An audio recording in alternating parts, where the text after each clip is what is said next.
Imagine waking up tomorrow and every city on Earth is empty.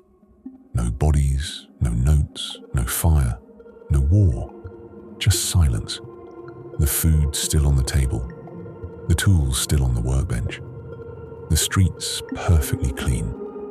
Now imagine archaeologists finding that world 3,000 years from now. What would they think? They would think exactly what we think when we look at the Bronze Age collapse. My name is Native Infotainments, and today we are going back to 1200 BC, back to the night the ancient world ended. To understand what was lost, you first have to understand what existed, because in 1200 BC, the Eastern Mediterranean was not a collection of primitive villages. It was magnificent. The Mycenaean Greeks built palaces of stone that rivaled anything in the ancient world. Tall gates, frescoed walls, bureaucracies so organized they recorded every jar of olive oil, every sword, every worker's daily wage on clay tablets. To the south, Egypt, 3,000 years old and still mighty. Rameses III sat on his golden throne. His armies were the terror of the world. His navy ruled the sea.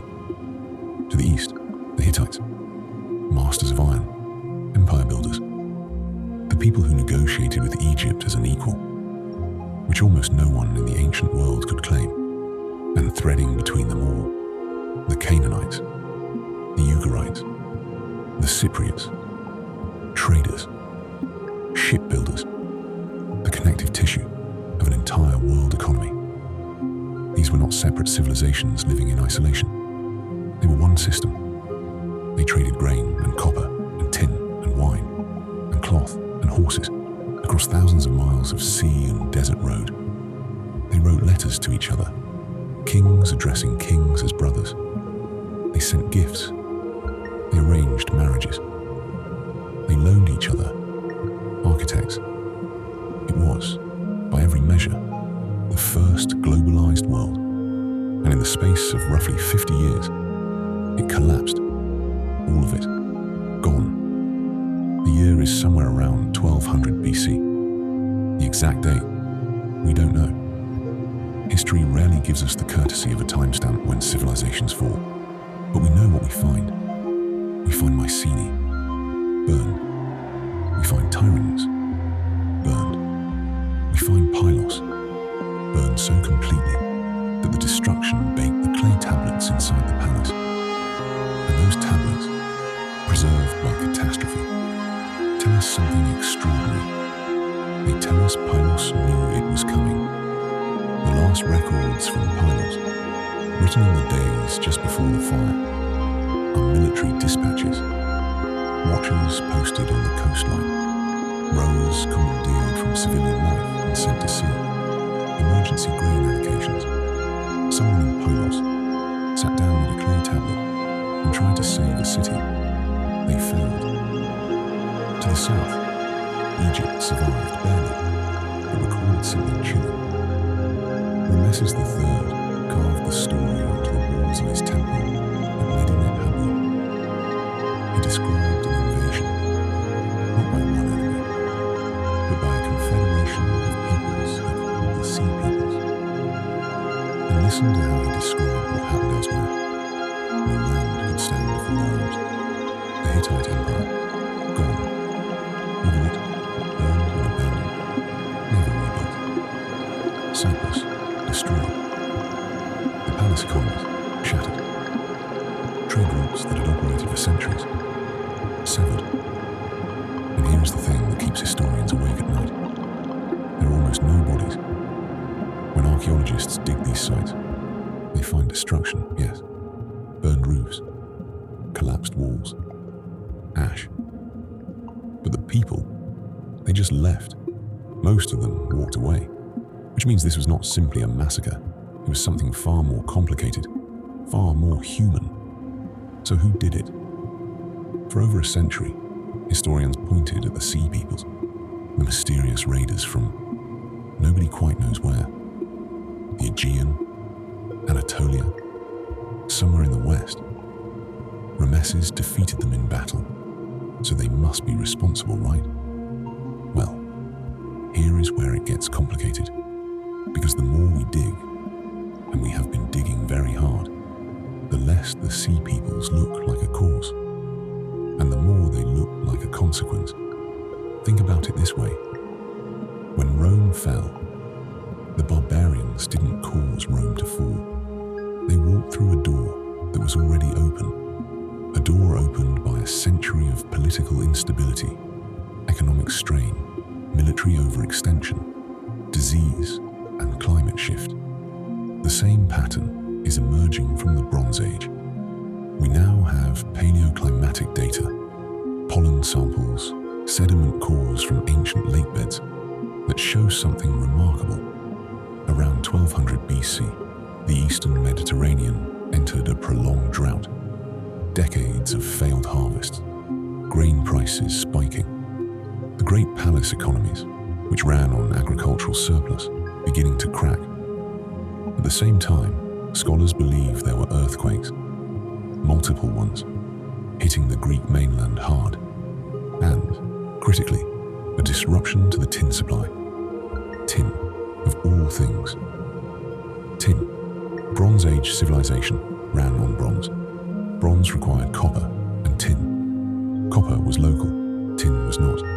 Tin came from Afghanistan, from Britain, from distant places connected by the very trade routes that were now fraying. No tin, no bronze, no weapons, no tools, no harvests, no surplus, no palaces, no order. And into that disorder, the sea peoples came. Some of them, historians now believe, were not raiders at all. They were refugees, people displaced by the same collapse, moving west and south, looking for food, for land, for survival. Not conquerors, survivors, just like the people they were displacing. The Bronze Age collapse was not one disaster. It was a system failure. Climate, earthquake, famine, supply chain collapse, migration, war. Each one feeding the next. Each one making the next one worse. Sound familiar? After the collapse, the world went dark. Not metaphorically, literally. Literacy disappeared from Greece for 400 years. 400 years. The Greeks forgot how to write. The palace economies never came back.